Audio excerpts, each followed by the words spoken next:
Greetings and welcome and happy MLK Day. Martin Luther King and the work that he did has really been an inspiration to me and millions upon millions of others who are actually doing their work and doing more good in the world. You know, it used to be a saying, it takes a village to raise a child, but it also takes a village to impact greater change.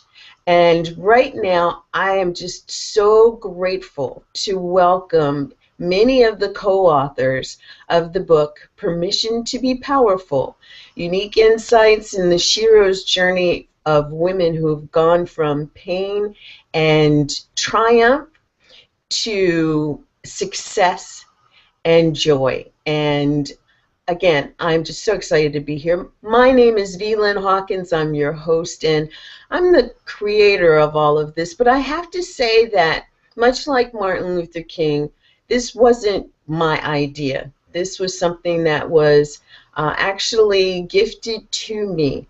And I really take heart in treating it as the gift that it has been. I've met some tremendous people because of this project. I have just made new sisters all over the world, and this has truly been a gift to me. And from what I hear from some of the co-authors, it's been a gift to them as well. And I'd like to introduce them to you because today we're in the space of story. The title of today's session is Write a New Story. This is a panel of some of the co-authors of the Permission to be Powerful book, because what we realize is that in giving ourselves permission to do our new work, we've given ourselves permission to enlighten ourselves by what our story of past tells us, and then to also utilize our stories as part of what we're creating for our future. Writing a new story isn't about changing everything. It's about enhancing what already is. And if your life is a reflection of the story that you've been telling yourself of the past, then let's talk about writing a new story. These ladies have walked through their story and have come to a powerful place in business and in life. And that's not to say that we are exactly where we would like to be or can be because of the great work that we're doing in business and in life, but it is totally that we are on the path and we are creating our future by virtue of what we're doing, not just here, but in everything that we do. So really quickly, I'm going to introduce you to the co-authors who are with me today, and then we're going to start asking some questions and having some dialogue around what this is all about. We have Miss Wendy K. Jones, Waku Wendy, who is here with us today from up north in the cold, except I don't know if it's all that cold up there today, Wendy, is it? We have sun today, which is wonderful. For us, it's being a heat wave as far as the month or the year of 2015 is. So, okay. Sun and a little bit warmer. Great, great. And Wendy is a healer. She's a spiritual and success coach, and she helps women and men to really focus on coming into themselves, healing self, so that they can do more in the world and for their families. And thanks for being here, Wendy. Thank you for having me. And we've got Trish Sampson, who is playing in the background today. She is actually a multi-entrepreneur, and her business is My Coastal Muse. And I love this because Trish focuses on coastal cuisine. And I'm a foodie, but I'd rather eat it than cook it. So I love having friends like Trish. Trish, say hi if you can. Well, you'll have to come for dinner then, dear. Okay. And we've got Mary Yamin Garone, who is also from the Northeast in the Massachusetts area. And Mary is the the wise writer. And she actually is in a space of writing about some of the stories that she's encountering as she's caregiver for her mother with Alzheimer's. So, Mary, say hello to our audience. Hello, audience. Nice to be part of the group. Great, great. And Lynn Sanders. Hi, Lynn. It's great to see you today. Lynn is a difference maker. She has a show called The Difference on the Difference Makers Media. And Lynn is also up in the frigid central north in the Chicago area. Lynn has written a book, and we're doing a crowdfunding project to fund her book, along with the project that we're doing to fund the Permission to Be Powerful book. And I'm sure you'll have a chance to talk all about that. But say hello to our audience, Lynn. Hello, everyone. Great to be here and great to meet you through Lynn Hawkins. Thanks. And we've got Dr. Monica. Monica, are you there? I am. Can you hear me? Yes, I don't know which one you're at, but that's okay. Dr. Monica Ogando is the CEO of CEO Mastery, and she helps women entrepreneurs to really stand in the power of the space of CEO of their business and do bigger business so that they can do bigger good in the world. Say hi, Monica. I'm so glad to be here. Glad to be here. So, Monica, you have two screens open, and it looks like they are both unmuted, and you've got an echo coming in from one. Okay, I'm going to delete one. Okay. I was having technical issues, and I was like, well, let me see, plan B. So now we got plan A and plan B working. So. You know, when tech shows up, it likes to help us be innovative. Mm-hmm. And so now we've got Cynthia Gardner-O'Neill. Cynthia, are you there? Cynthia is the owner of and founder of the Center for Loving Consciousness, and she's the creator of Harmonics. And Cynthia and I have been playing big time lately. Cynthia, say hi to everybody. Well, hello, good day, good morning, good night, all those good things. Yeah, I'm just happy to be here and to join all these wonderful women, all this inspiration that's here today, and yeah, thank you for inviting me, and it's been really fun participating in this incredible opportunity to make a difference today. So thank you. Thank you. And now we're moving to Andrea. Andrea Wolf is a business success coach and a gifted writing coach. She's got a group now of writers that she's working with. She's founder of Women of Impact, which is a group of women who really, that's their mission, to do bigger business and do bigger good in the world. Hi, Andrea. Hi, Lynn. Great to be with you and everyone listening in. What an honor and a privilege, and can't wait to get into this wonderful conversation we're about to have. Hello. Thank you. And looks like last but not least, we have the lovely Aileen Boundy, who's hailing from the UK today. And Aileen is the founder of Align with Your Purpose. She's done telesummits, and she's about to launch into the web TV space too. And she's just an amazing woman, about to be an author again. And so, Aileen, hi. Say hi to everyone. Hi, everyone. I was laughing there before when you were talking about the frigid northeast, because I'm in the northeast of England, and it's around 0, so yeah, that fits too. It's lovely to be here with you all. Thanks, Lynn. Absolutely. Well, ladies, we're just going to jump right in. First of all, I'd love for our audience to know that what we're doing with the Permission Movement experience is twofold.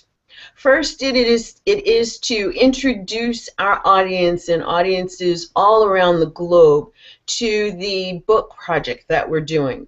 And it's one of the permission guidebooks. It's actually the first in a series of permission guidebooks. And this one is entitled Permission to be Powerful. And I won't go into all of the background of that, but I do want to say that it has brought so many great things out of it, including a project that is a literacy and authorship outreach project.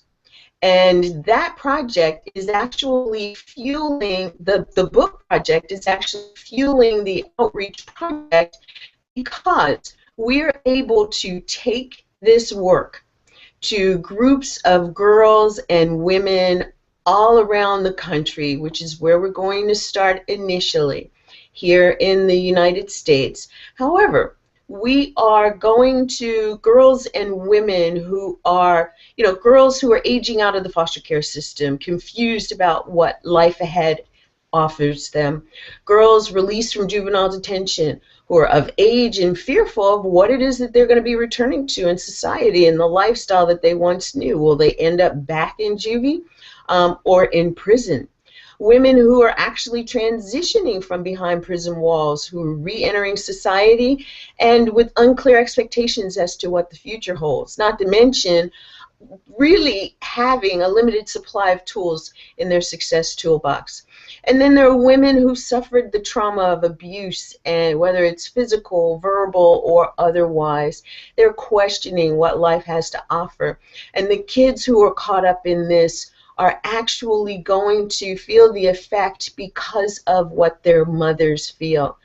And we're wanting to reach women who are leaving the military, who are faced with the fear of success, the fear of failure, because when they went in the military, things looked quite different than when they're leaving and when they've gotten discharged. And many actually intend to begin programs that support women vets, and we want to support them with this. The co-authorship project, actually, everyone going through the small group book study. So the Permission to be Powerful book is going to get translated into a study guide and a leader guide, and all three books are going to be given to these groups of girls and women and the nonprofit organizations that support them, the small groups that will support them, so that they can actually increase the tools in their success toolbox. Because one of the things each co-author has done was written in their story a tool, a strategy that really helped propel them to the part of their journey where they began seeing success. And we want those tools to be in these girls and women's hands, and this is one of the ways that we can do this. So we're looking for our audience support. We're launching our Permission Slips campaign, which is how you can participate and help us to get the permission movement word out there. But what we're doing in the experience is all around story. Everybody has one, whether it's a good story, a bad story, or something in between. That story actually impacts your life, your business, your relationships, everything. And that's what we're going to be talking about today. So without further ado, let me just ask our audience, walking through your story to have your powerful business in life requires something. And if you could tell us in one word what that might be for you from your perspective, what that one thing might be, let our audience know what your perspective is. Walking through your story requires something. What one thing would you say it requires? I'll go. Okay. For me, it would be open-mindedness. I love it. I love it. And you say that because? Because if you are not open-minded, which means you're able, considering doing something different, then you're just going to keep going the same pattern, the same habits that you've been doing up to that point. If you're looking at your story with a view to changing, then you do need to kind of suspend disbelief as to any possible changes that you might want to make, because of course you have that little voice that jumps in straight away and says, oh, you can't do that, you're too fill in the blank, old, young, fat, thin, stupid, intelligent, whatever. You can't do that. So it would be deliberately being open-minded and open to anything, any kind of change. I think that would help. Great. I love that. That is a great thing. Who's next to give us their perspective on what that one thing might be? Hi, this is Monica. Great. I think the most important piece is the awareness that I am authoring my story. I think that in order for me to be empowered to make any change, to make any shifts, to ask for help, to let some things go, to prioritize, etc., it all begins with the foundation of the pen is in my hand. I'm authoring this. And from there, then I can create all those changes and be compelled to, make any shifts that I may need. Beautiful. I love it. It's my story and the pen is in my hands. Thank you. That was great. Who would like to chime in next? I am. Andrea here. Fabulous. So it's connected. It's two. It's connected, though. To get uncomfortable, to create any kind of change. It's about being willing to get a little bit uncomfortable, not excruciating pain, but just, to go beyond what has been comfortable up until now and grow into that future you. And then courage. Courage to pursue it. Mm-hmm. Yes, I love that. Those are two very, very poignant points, because it takes courage to stand in the space of willingness to see what comes up for change to happen. Yeah, thank you for that. And who would like to go next? I'd like to speak up. Okay, Lynn Sanders. I think everyone's saying some really important points, and I would add the word perseverance to that. That we're going to all have obstacles. Everyone will have obstacles in our pathway. Let me make the light a little better here. Excuse me. And yeah, it's better. And I think that if we're really passionate about what we're doing, we have to be aware that we have to have perseverance to go through the obstacles and keep moving ahead. I love it. You're so right. It takes that determined perseverance to go through all that we've talked about so far, putting those in place. Who would like to be next? I'll go, Lynn. Okay, Wendy. Great. To me, all of them are pieces that fall into it. Mm-hmm. But one of the primary things we must do is forgive ourselves and any of the others that we've incorporated into our story, and then be strong enough to love ourselves and others. That's great. Yes. Forgiveness and self-love, and the whole courage thing and the perseverance, everything that we've talked about. You're so right. It all plays one on top of, intertwined with. It all is in the same place of being, so that we can take that step to grow up to the next level. Thanks, Wendy. That was great. Anyone else who wants to be next? I'll go. All right.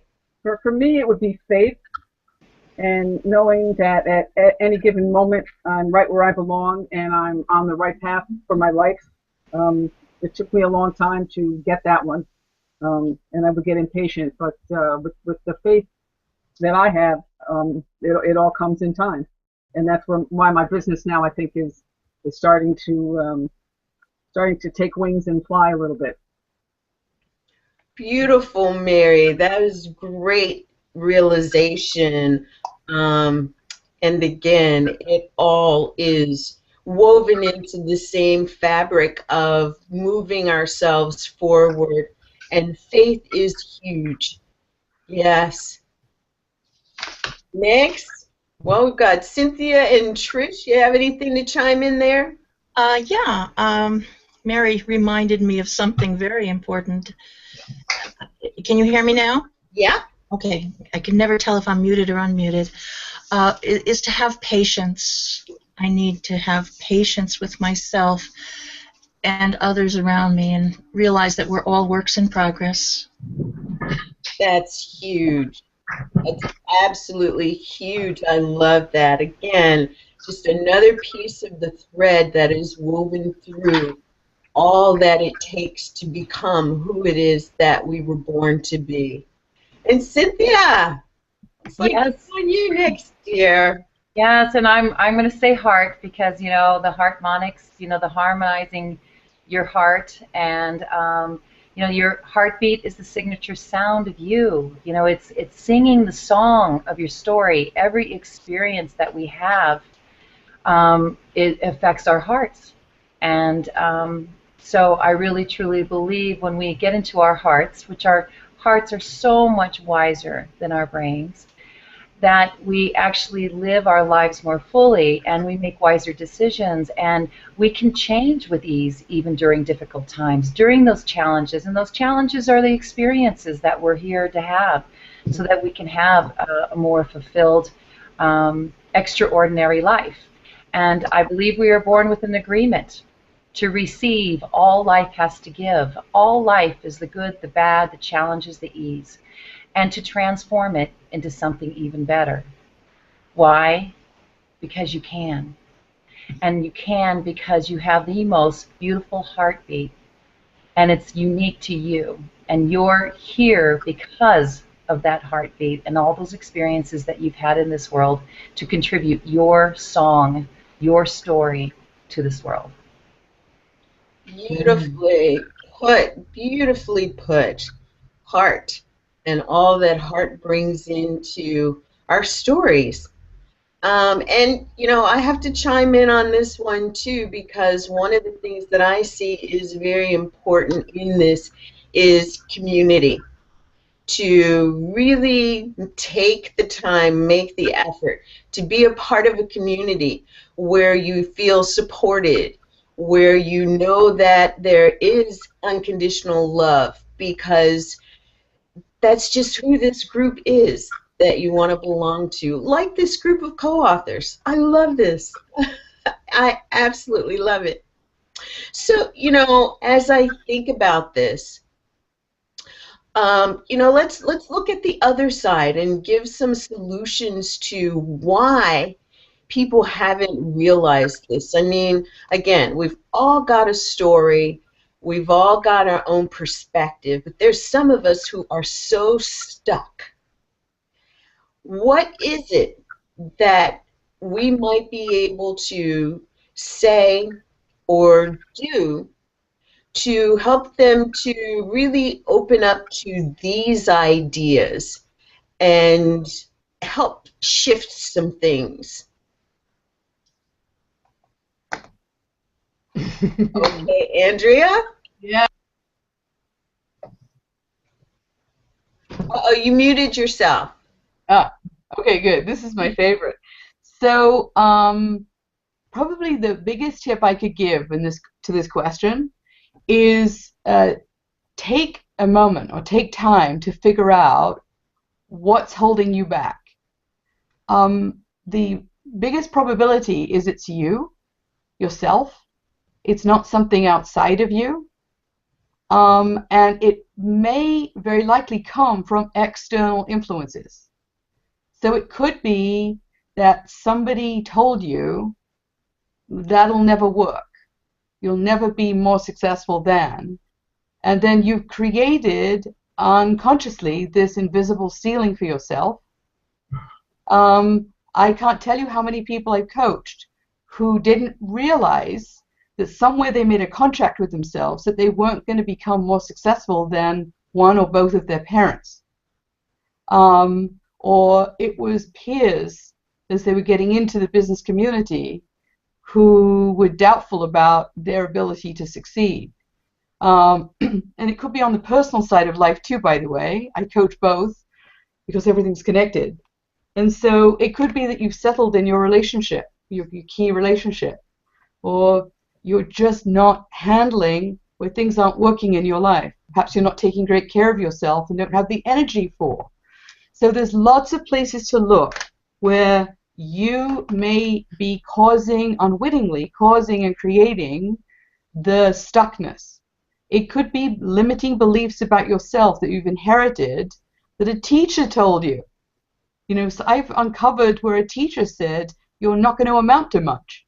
Mm-hmm. Well, oh my God, they're still a teacher, right? And there are millions of great teachers on the planet before you all start writing in. Okay, great. And I'm passionate about teachers myself. But you know, it can be that one voice that you single out and you let it linger, and it influences everything. So it could be that you've made up stuff about yourself. Okay, that I'm not tall enough, I'm not good enough, I'm not smart enough, I'm not thin enough. You name it. Us women, we keep ourselves super busy with all of these limiting beliefs. So once you identify them, you can take dipstick in oil in your car. You can check really how valid are they. How are they serving you? These simple questions. In fact, I take you through this in one of the chapters in my book, Ignite Your Life. And then you can just shed them like a skin. You can just let them go. In fact, what I suggest you do is you flip the coin and actually say the flip side of that. I'm not good enough is I am more than good enough. I'm amazing. I'm magnificent. One of my favorite words. So that you'll notice just by shifting these beliefs that you're going to like shift the whole trajectory of your business and your life. It's that powerful. Yes. And, you know, I have to say that this can even be someone who's stuck in grief. You know, part of my story is around having lost my son, and really spending the time in the space to heal is one thing. But then as I began the journey out of it, there were other things that came up that were directly related to the loss. And so, you know, Andrea was saying in business and in personal relationships, the thing to consider, and I love that, is what's the story that you created for yourself? Yes. Yes, identifying that can help make the shift. Anyone else want to chime in that one? Absolutely. Oh. Yeah. Okay. You know, because this is such a juicy conversation, because one of the things that I tell clients and even friends, you know, what happens when you're an executive coach, when you're a leadership coach, you end up subtly coaching everybody. So one of the things that I ask my clients to do is to create a 3-column on a piece of paper, 3-column. On the left, that column is called facts. On the right, that column is called interpretation. And then they say, oh, yeah, and then the one in the middle is the story. And I'm like, no, we're not there yet. The one in the middle is the colander, the filter through which you interpret these facts and then make them mean something in your story. And so, for example, when somebody, let's say that you're putting up an event and you ask someone to sponsor the event, you ask a business or a strategic partner to sponsor the event, and they say no. But the interpretation is, well, you know, now my whole day is jacked up because now I feel horrible that I got rejected. And so what did you filter that fact through? Because all that happened was that they said no. There's only 4 things that can fit in the fact column. It's what somebody said or what they didn't say, what somebody did or what they didn't do. That's it. Everything else is an interpretation. They said no. Okay, that's the fact. What you made up about it was that they were rejecting you, or that you know, whatever the case may be. But what's the underlying conversation that would have a no come out rejection? And the conversation may be, I don't fit, I'm not good enough, I don't know how to ask for the sale, blah, blah, blah. Whatever that underlying conversation is what has it come out on the other end. And sometimes the piece where we get stuck isn't what happened, it's what we tell ourselves about it. But that's kind of like the story is just kind of like what you see on the screen. You know, when you're watching a movie, when you're watching a TV show, so many pieces go into creating that finished product. It's not the story necessarily that needs to be fixed. It's the underlying belief about yourself that would have the story even come out, right? And so that's where I get started with shifting and getting out of that stuckness. I'd like to add something. Who is that speaking? Because I couldn't see a face. Oh, that was Monica. Monica, yeah, I don't know. Who is, this is Lynn. You want me to put? I just clicked the button and I got out of the. You're here. You're here. We're seeing you. I'm controlling this. So I know. I'm just trying to get back to. Okay, there you are. I wanted to add. That's really great, Monica. What you just said, as well as everyone here. I just wanted to add a layer onto that. I was recently certified as a strategic attraction coach by Alan Hickman and Jan Stringer. They have a company called Perfect Customers. And what I have been learning more and more is that, you know, we, as all of you know, I think in your heart, you know, we are all energy beings. And so when Monica just mentioned about it's the underlying belief that relates to the energy that we're projecting. So my thoughts on this is, you know, how do we help people get unstuck? And again, it's the beliefs, is start thinking about what we are projecting out to our invisible audience.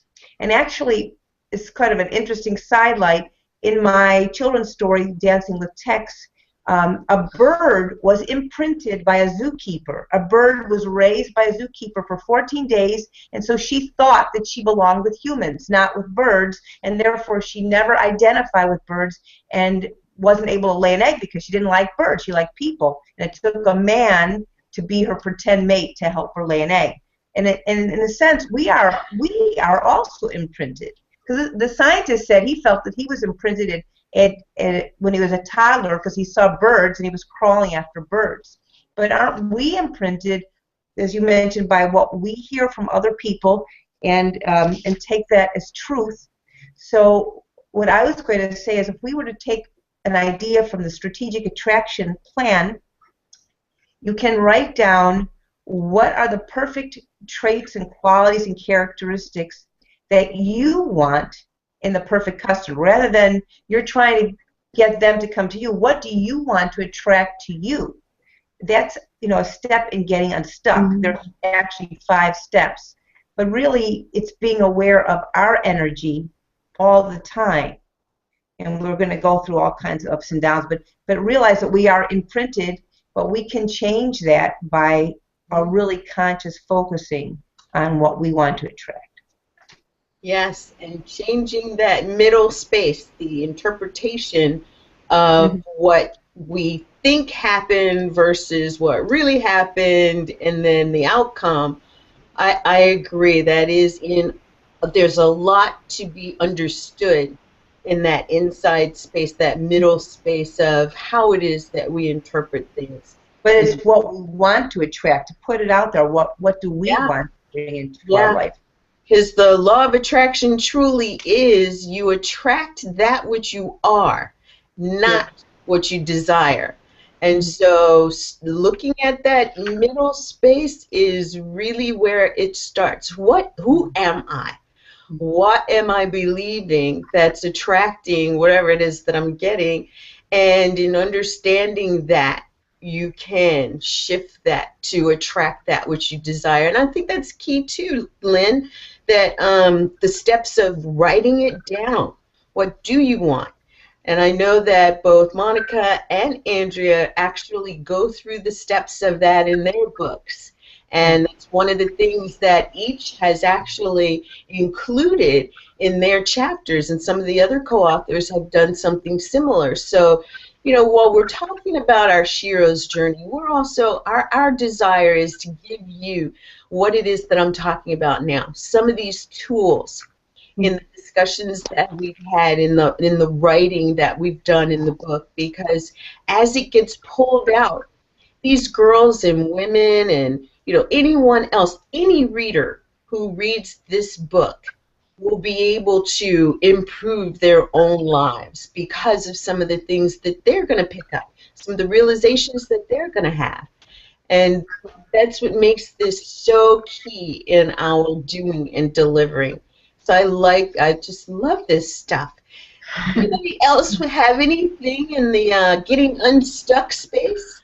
I do. Okay, Go ahead, Cynthia.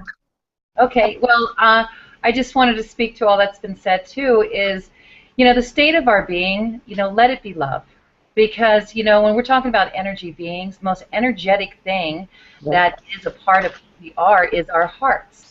Our hearts are 60 times more amplified than any parts of our body and 5,000 times more electromagnetic. That means what we are feeling in our hearts, our state of being that's in our heart, is being amplified out. And guess what we get back? 100 times plus back to us. So that's where we're speaking of the law of attraction, and giving. I have 3 powerful questions I like to, give my clients and everything out there. Is so when we're in challenges, so to speak, and we're not like, let's take pain for instance. If you're in pain, that's a challenge, and how do you get out of pain? Well, one of the things I ask my clients is, what's the adverse, what would you rather have instead? What would you rather have instead of pain? Usually, the answer I get is no pain. Well, I go, you're still focused on pain. So what would you rather have instead, and what's the opposite of that? And go in that direction. Since everything is energy, too, every single word you speak or write or whatever is carrying a frequency. And so to move forward out of your challenges, so don't stay there like you were talking about, even in grief or wherever it is, feel it, because no feeling, no healing. Feel what you're feeling so you can become aware of it, and then you can transform it into something even better. So, what would you rather have instead? And it's not a lie, And so go there, then ask yourself, is this healthy for me? Because, even that word, whatever word that you're choosing, find out if it, and feel that word, because it has a frequency. And a lot of times, if you are using a word like serenity, of course you're going to say, yes, it's healthy for me. So there comes the third question I ask is, what's the adverse consequence to you having it? To you having that all the time. So, and they go, well, nothing. Well, I said, well, why don't you have it then? Why don't you have that in your life 24/7? I don't know. I know I'd really like to have that. Great, let's keep moving in that direction. But what's the adverse consequence to you not having it? Well, for me, I went through a lot of abuse when I was a kid, and I was paralyzed for a while. And during that time, the reason for me being paralyzed was it was healthier for me to be paralyzed than to be raped and abused. So today, is that healthy for me now? No. So the adverse consequence to me having serenity right now, it doesn't serve me. So it's about finding that adverse consequence. So writing that down. What's the adverse consequence? All the things that might come up that have stopped you from moving forward. And even like if you want to be a speaker and you want to go out and change the world, what's keeping you from taking that step to speak? I remember when I decided to do that, it actually wasn't time for me. I had 2 small children, and did I want to be away from them and things like that? So the adverse consequence to me actually traveling and speaking and everything was that I wouldn't see my children as much as I'd like to. So we really got to find those things that actually, is that healthy for you? Yes, it is. So find out if that adverse consequence is still healthy for you. And know that, all right, when you finish up with that, or what would I rather have instead, and kind of move in that direction. It's still movement. It's moving forward. And that's energy and motion, taking your emotions and all that energy and all your heart and putting it into your life, into your story of your life, and creating experiences that create your heart's desire. So that's when those three powerful questions is what I give. And then there's that fourth one that I always ask is, why don't you have it then? Why don't you have it then? So that kind of brings them back into those three questions and kind of playing with that and allowing to understand yourself even more. Thank you. That was powerful. Aileen, what would you add, supplement? Yeah, I've really loved all of these, all of the stuff that everyone's shared. It's fantastic, and yeah, we're all very much. I know it's a bit of a pun, but we are really singing off the same page or writing off the same page, aren't we, in this group? It's lovely. What was going through my mind was that when someone starts to try to change things in their life because they're in a place which they don't like, either it's pain, as Cynthia was saying, or maybe they just wanted to make a change of some sort. It's very common initially for people to try to change everyone else around them and expend their energy trying to make, the partner or the children or the co-worker or whatever. And really, it's necessary to come to a realization that if you are who was it, Lynn, talking about energy, yeah, it's wonderful. If you're expending all your energy trying to change other people, manipulate situations, let's say, and control the way that things happen, in a sense, it's a waste of time, because you can't do that. The only thing you can control is you and your reaction to your response to things. I prefer a response to a reaction, because a response is considered, and it means that you've given it some thought, and that you're not just reacting to things that have happened to you before in the same way. That it's that pause between something happening and you being able to make a change. But I think the whole focus on energy made me think about that it's very easy to think, well, it would be okay if only my kids would, cooperate, or if only my boss would do this, or whatever. And I think it's quite a basic principle, really, to accept that where the change has to happen is with you, is inside you, which is what everybody has been describing in any case. So that was my little bit there. Well, I just want to clarify. I wasn't trying to say change other people, Aileen. I meant. Oh, no, I didn't say you were. Oh, okay, just so you understand. Yeah. No. The qualities you desire. Yes, no, I wasn't, saying that you said that. I just said I find it's very common working with people that they think it's other people's fault. It's pointing the finger of blame elsewhere. Yeah. No, I know what you're talking about. Thank you. It's the whole premise behind emotional intelligence, and the stage of taking responsibility for whatever has happened to you has happened to you. And when you stand in the space of taking responsibility for it, you're not in a place of blaming others. And it's not to say that you asked for these things to happen to you. They just did. They have. And it is part of your past, coming to understand that at this point in time, right here, right now, you have gotten enough additional knowledge to know that blame doesn't do anything but bring more hurt to the situation. And without taking responsibility, you don't allow yourself to feel. So again, the no feeling, no healing. And I also like to say that, there are places that people let you know where they are. And I've done a lot around looking at myself and looking at others. And I know Joyce Meyer says often, hurt people, and this is where I heard this, hurt people, my story that I'm in such pain about or was hurt behind, hurt people hurt people. And what I've come to understand is when you open your heart and you allow emotional responsibility to come in, you allow forgiveness, you allow self-empowerment and self-love to come in, you then can help other people open hearts. So I say open hearts, open hearts. And I think that that's a great balance in the understanding, because to get out of hurt means that you have to take responsibility for, yes, it hurt. Now what are you going to do with it? And move into having an open heart, even if that open heart, it has to start with you. And Andrea, looks like you're wanting to add to that. I would love to, yeah. So holding on to anger, fear, upset, everything on the negative side of the spectrum, really ultimately the only person you're hurting is you when you do that. Is it human? Yes.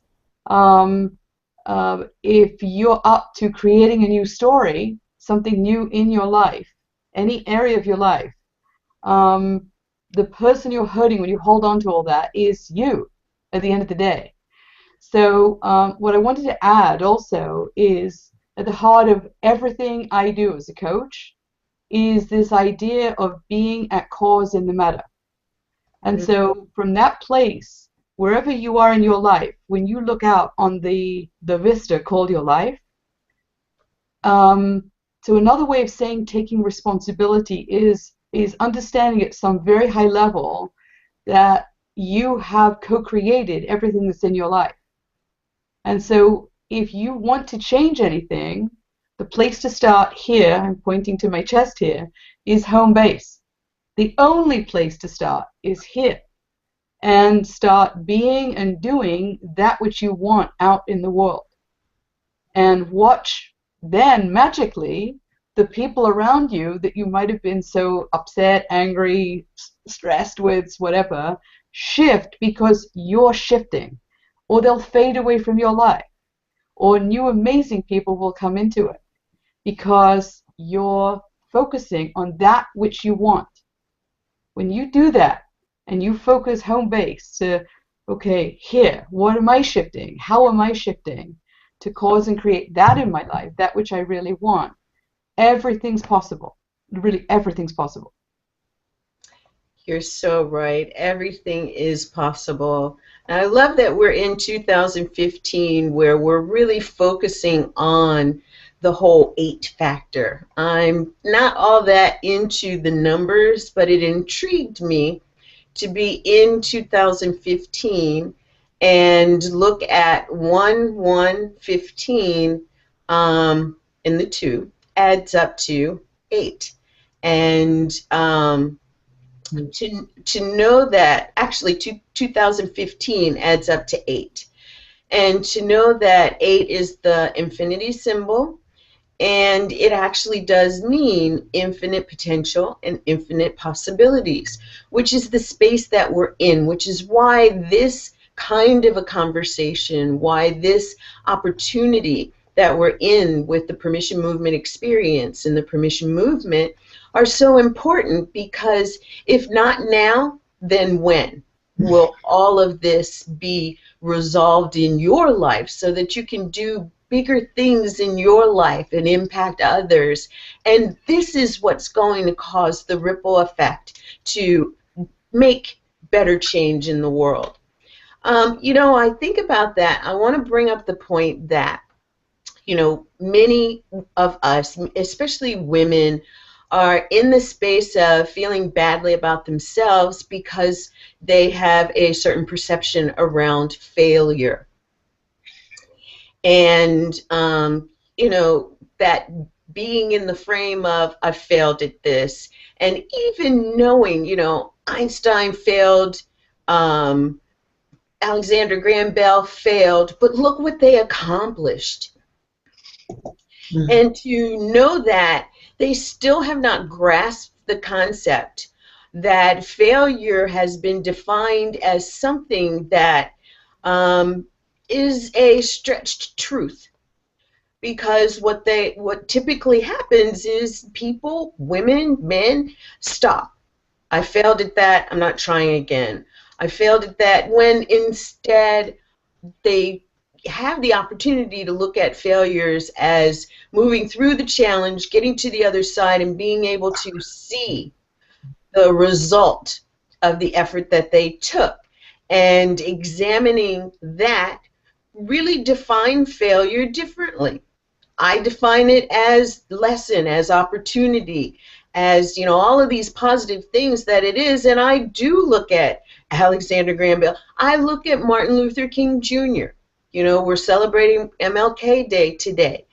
And how many times might we think about what he failed at, yet look at what prominence he brought and what change, what global change he brought to the world. Tell me your concept and your perspective around failure. I'd love to get some additional input there.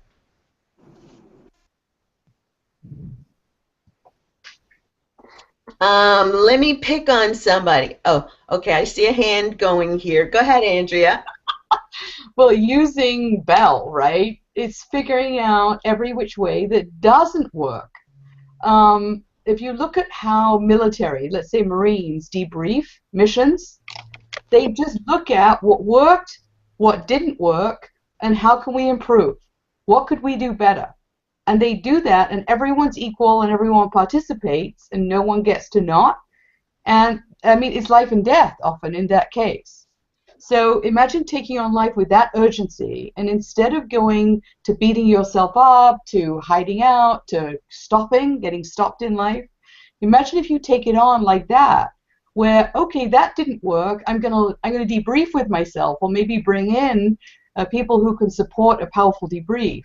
So now you can figure out, okay, what you're going to shift or what you're going to test next. It's a very powerful way of taking on life. There is no such thing as failure unless you stamp it on your forehead and label yourself failure.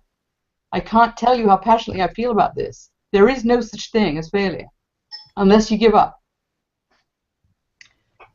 I totally agree. Who else wants to chime in on that one?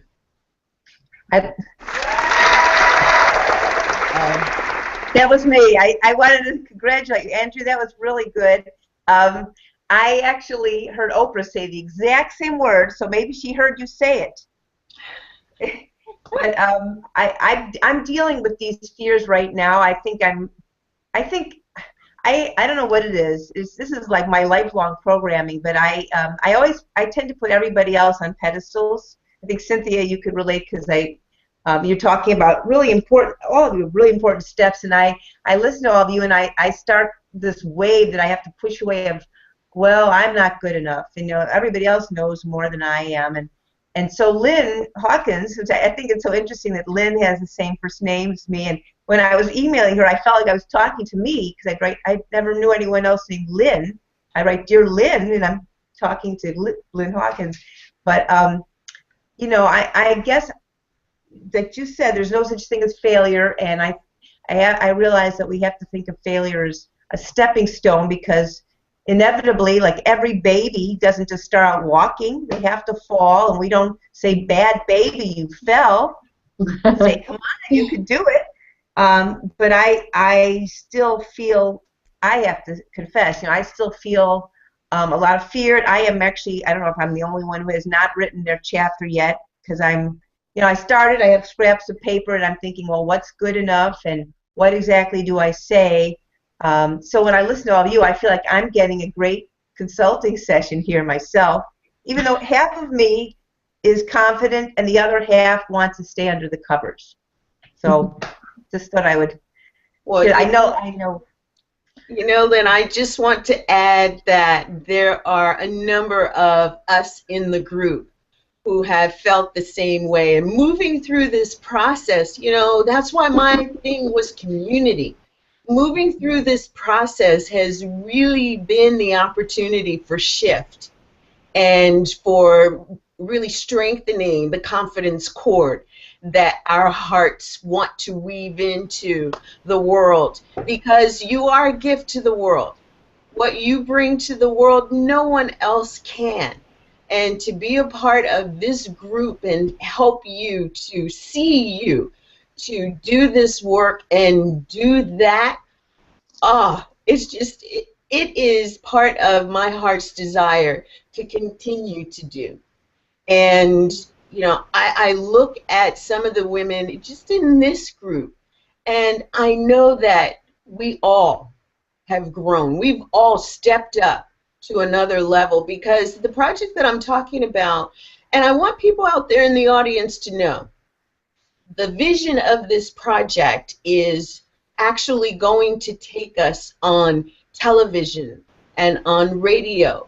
And I'm declaring this now, that not only will people like Oprah and Iyanla Van Zandt and Maria Shriver and Melinda Gates and Sheryl Sandberg see what we're doing, they're going to want to support what we're doing.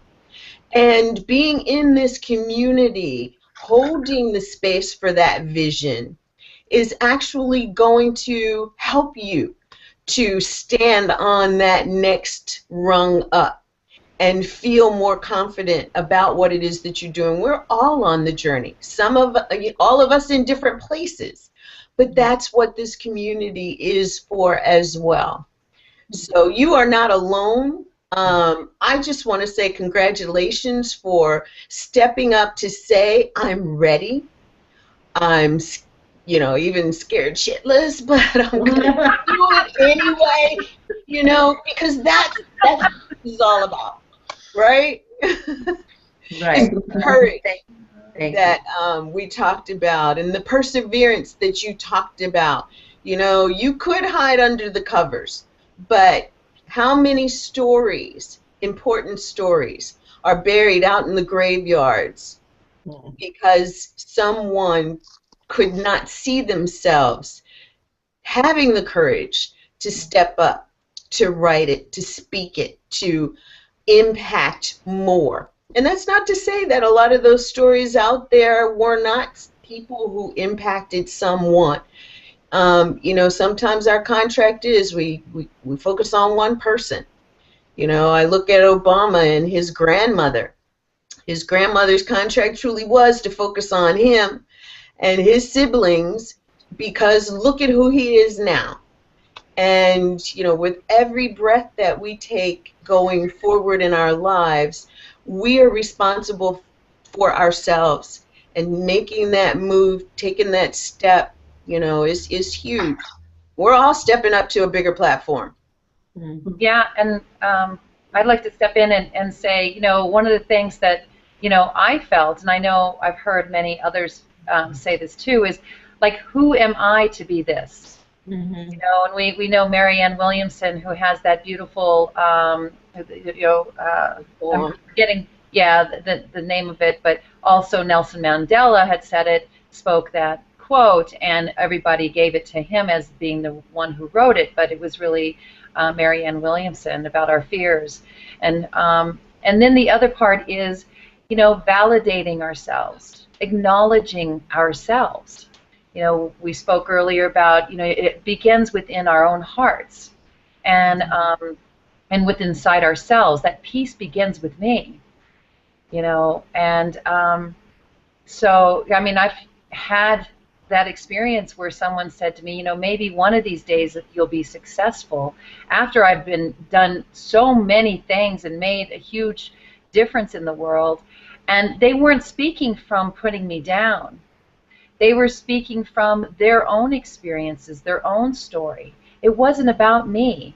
So also, it's about us not taking things personally. And when we are in that place of love within inside ourselves, we don't take it personally, because we know who we are. And that judgment fades away, and we begin to accept ourselves for who we are, and we begin to accept others for who they are. And that judgment, when I say it fades away, the only reason that we need judgment in this world is to find truth. That's what it was originally meant to be for. When someone didn't take responsibility for what they did, we had to find out who was responsible. And so we had the judge, and we had the courts and things like that. But, really the judgment should never come in at all when we're trying to, otherwise that's separation from one another. It's not community, and really what we're here for is to find out what our commonalities are, not our differences. Not our differences. So, the state of you being, let it be love. I love it. Now, Aileen, it looked like you wanted to add something here. I did before, just very quickly. I don't know how the time is going, but when we're talking about, you're asking about failure, and yeah, two things. One, I grew up thinking failure was wrong. It was terrible.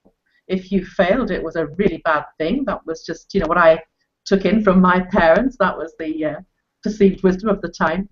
And then what I learned along the road is it's all a matter of perception, which other people have mentioned too, and you can always flip it. And one of the great questions to ask in the middle of if you're sitting there thinking, oh, I failed, this hasn't worked, what's good about this? And you can always find something good about a situation.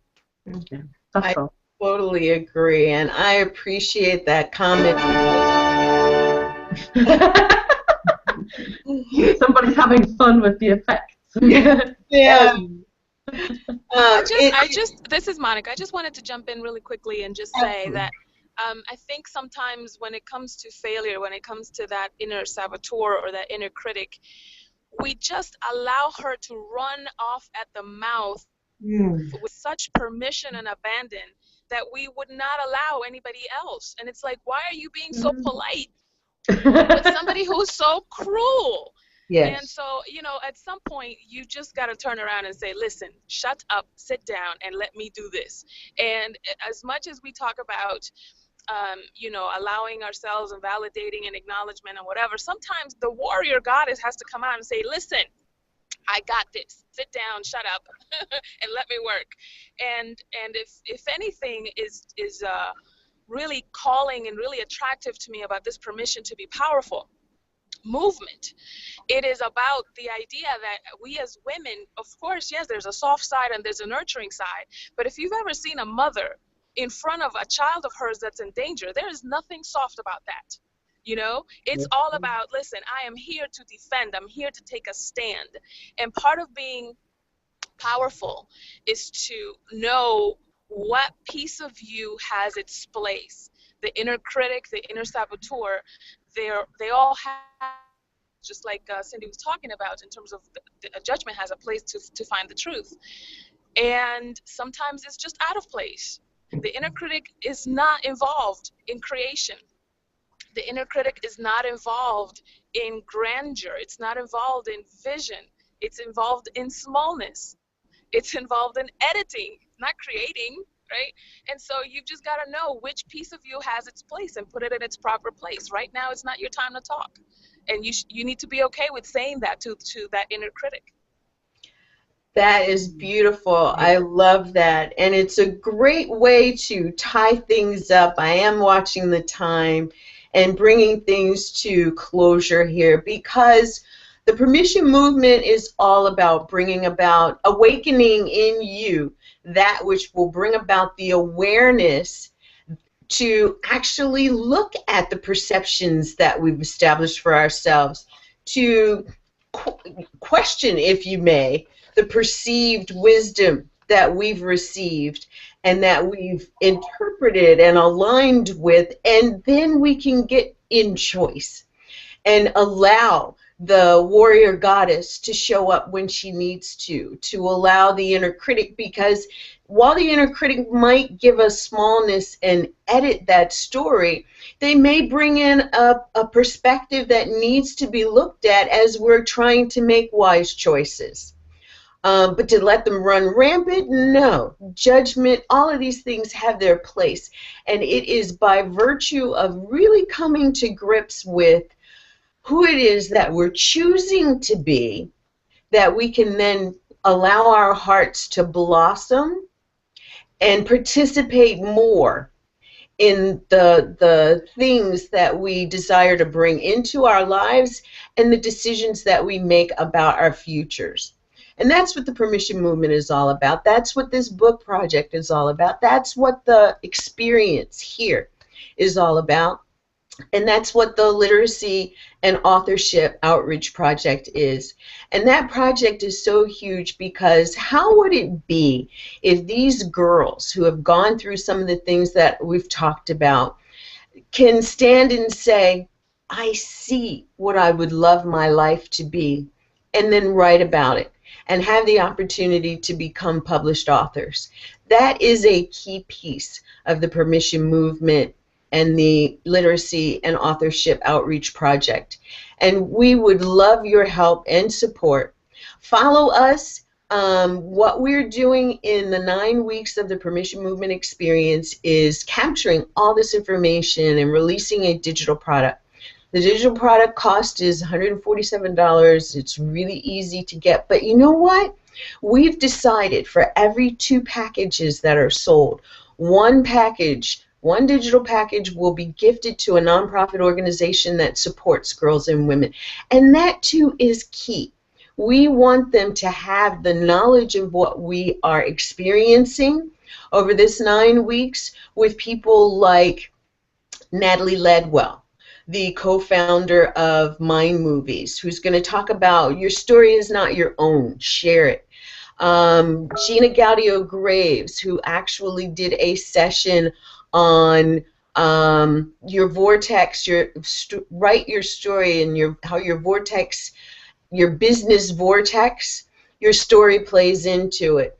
We've got Desiree Dubois, the founder of An Empowered Woman, who's going to talk about her new mobile magazine, Let's Talk Success, and how your story can help you to talk about the success that you desire to attract into your life. We've talked about crowdfunding. Who out there would like to get the funds to expand a program that they're already working on? We've got Carol Hodges, who is going to talk about just say yes. Your story is valuable. Just say yes and determine how to tell it. Chief Robert and Terry Taltree, they are teachers of the Native American wisdom, and they're going to talk about your power, your story, and the 3 arrows of power. That's going to be so amazing.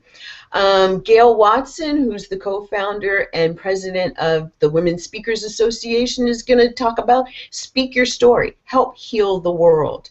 We're going to have, I just want to give you a couple more. Bob Berg, the go-giver, is going to be a part of this.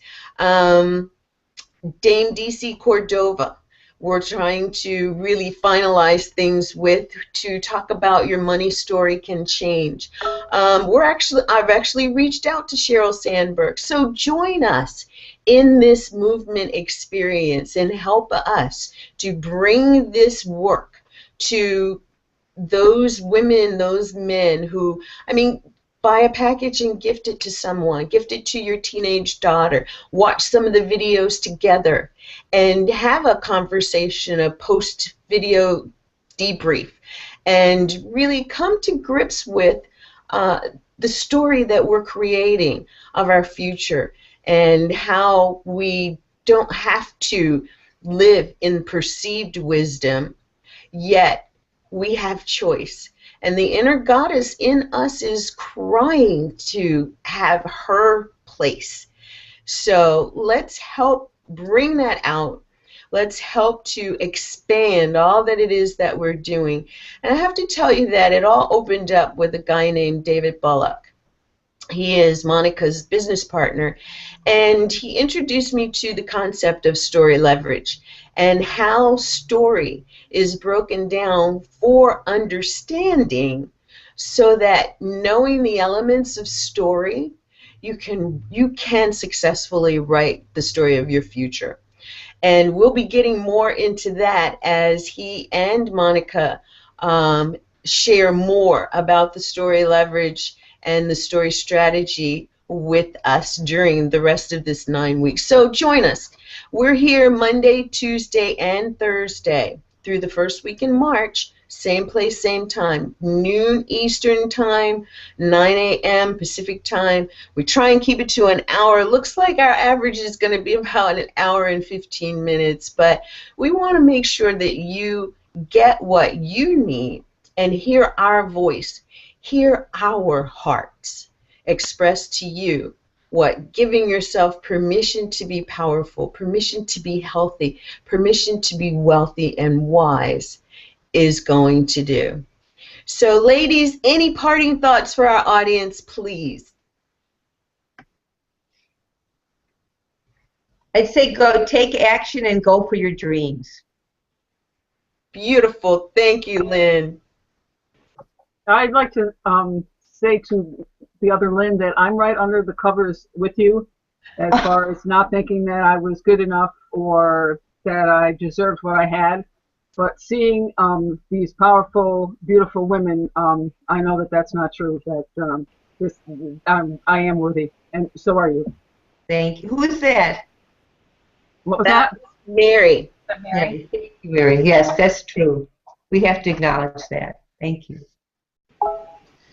My advice would be to listen to this again, because there was so much in it, so many little pearls of wisdom, so many gems and things you can apply, and they really are the condensed wisdom of each person. It was absolutely fantastic, and that's what I would advise. Listen to it again. Thank you. Anyone else before I really bring this to a close? Yes, I'd just like to say, you know, our perception is everything, and it's so important to really be open to, you know, changing it and allowing it to be what it is. And one of my own quotes is, when you see the gift in every moment becomes a gift. Beautiful. What a great quote to end our session on. Thank you, Lynn. You've just been a participant in Module 7 of the Permission Movement Experience. Keep an eye out for us. Keep playing with us. We'd love to play with you. Thank you for joining us today, whether you were live or on the replay. My name is V. Lynn Hawkins, and I'm just so grateful that you've been here today. Thanks, and we're going to sign off now. So we'll talk to you later. Bye-bye.